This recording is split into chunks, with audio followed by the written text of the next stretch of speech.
Praise the Lord. सबको परमेश्वर आशीष करे। फिर से यह नया दिन परमेश्वर ने हमें दिया है और हम भजन संहिता 44 से हम बार बार कुछ बातों को सुन रहे हैं। परमेश्वर उसके द्वारा आपको आशीष करे।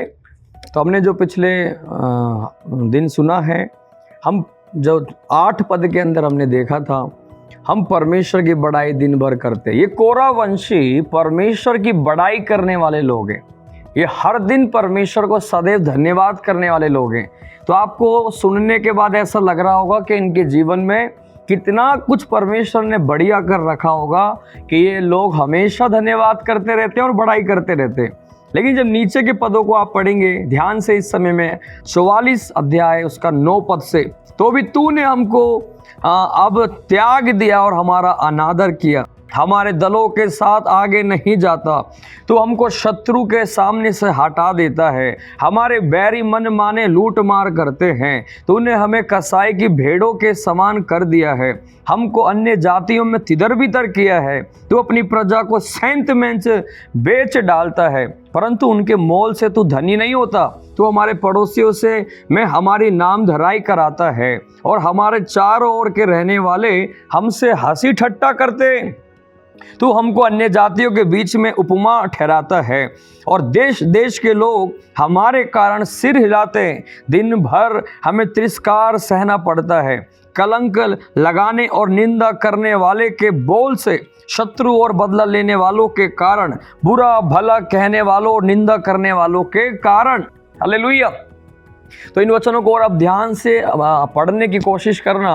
ये कोरावंशी बता रहे इनके जीवन के अंदर कितनी सारी समस्याएं हैं। वो बोल रहे परमेश्वर तूने हमें त्याग दिया, लोग हमारी निंदा करते हैं, लोग हमें बुरा भला कहते हैं, लोग हमें भेड़ों के समान तूने छोड़ दिया जो कसाई खाने के लिए मारने के लिए आ जाते हैं। चारों तरफ प्रॉब्लम से, शत्रु उनके विरोध में, परमेश्वर उनके साथ युद्ध में नहीं है, सारी कठिन अवस्थाएं उनके पास है जब आप ठीक से पढ़ेंगे। लेकिन फिर भी वो क्या कह रहे पता है, हम परमेश्वर तेरी बड़ाई हमेशा करते रहेंगे। हालेलुया। हमारे जीवन में कभी कभी तो सब ठीक चल रहा होता है तो हम बड़ाई करते हैं, कलीसिया में भी आते हैं, धन्यवाद भी करते हैं, लेकिन अचानक कोई परिस्थिति आ जाए तो हम सब निराश हो जाते हैं, दुखी हो जाते हैं। वो नहीं है असली आराधक, वो नहीं है असली मसीह या असली परमेश्वर की संतान। आज आपसे भी मैं कहना चाहता हूं, अगर परमेश्वर के बच्चों के जीवन में कोई भी परिस्थिति आती है तो परमेश्वर उस परिस्थिति में उसको परमेश्वर मजबूत बनाते हैं। परमेश्वर उसे परख कर देखते हैं, इस परिस्थिति में ये क्या बोलेगा, ये क्या करेगा। हर कठिनाई में भी एक व्यक्ति परमेश्वर को आराधना करता है, प्यार करता है, धन्यवाद करता है, वो इस सच्चा परमेश्वर की संतान है या परमेश्वर का बेटा या बेटी है। आप लोगों से मैं कहना चाहता हूं, हमारे जीवन में कभी कभी कोई कठिनाई, परिस्थितियां, विरोध, सताव घर में बाहर से आए तो समझ लेना परमेश्वर आपको देख रहा है। इस परिस्थिति में आप क्या करेंगे, हमें भी वही करना है जो कोरे वंशियों ने किया। परमेश्वर की बड़ाई करें, धन्यवाद करें। कब? सदैव करें। कठिनाई में भी सबने त्याग दिया, चाहे कोई हमारे साथ नहीं है, घर में कठिनाई है और सताव भी है, प्रॉब्लम्स है, फाइनेंशियली प्रॉब्लम, कुछ भी हो, हम परमेश्वर की बड़ाई करेंगे। हालेलुया। वही है परमेश्वर का बच्चा। और 17 पद में देखो क्या लिखा हुआ है, ये सब कुछ हम पर बीता तो भी हम तुझे नहीं भूले। हालेलुया।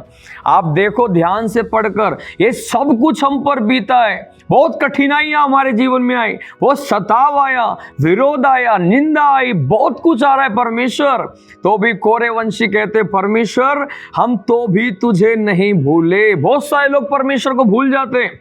अब परमेश्वर ने पिछले दिनों कितने भी उपकार किए हो, कितना भी संभाला हो, कितने चमत्कार किए हो, गवाही देते हैं लोग, लेकिन आज कोई कठिनाई आ गई तो भूल जाते हैं परमेश्वर ने पिछले दिनों में क्या किया और खुड़कुड़ाते, परेशान हो जाते हैं और बोलते हैं अब चर्च जाके क्या करें, अब यीशु मसीह पर विश्वास करके मिलाई क्या है, ऐसी बातें बोलने लग जाते हैं और भूल जाते हैं परमेश्वर को। लेकिन ऐसे नहीं होना चाहिए। हम कोरे वंशियों को देखते हैं तो वो कहते हैं परमेश्वर ये सारी परिस्थितियां हमारे जीवन में बीतने पर भी हम तुझे नहीं भूले। हालेलुया। कभी नहीं भूलना परमेश्वर को।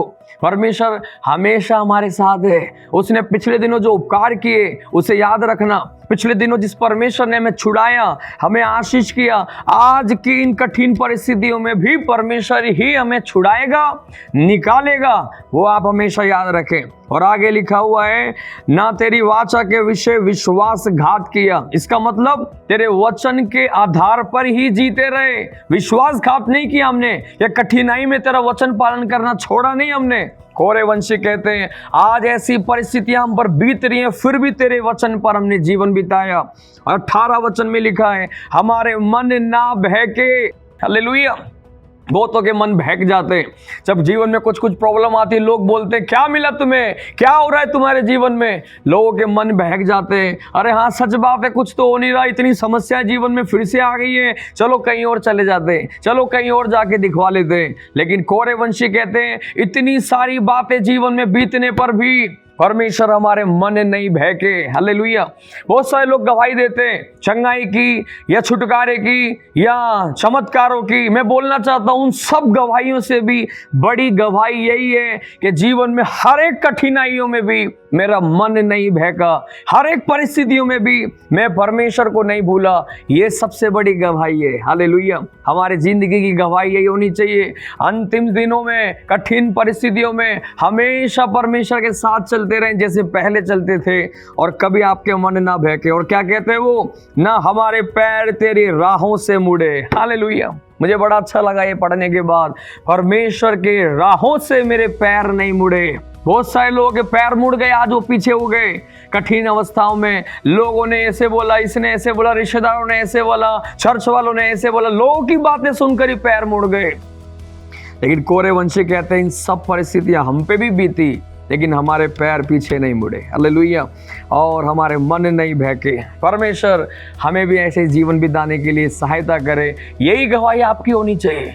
अपनी हर परिस्थितियों में बोलना है, परमेश्वर हम तुझे छोड़कर कभी नहीं जाएंगे, तू क्योंकि भला परमेश्वर है। सब बातें हमारे लिए मिलकर भलाई के लिए है। आए मिलकर प्रार्थना करें।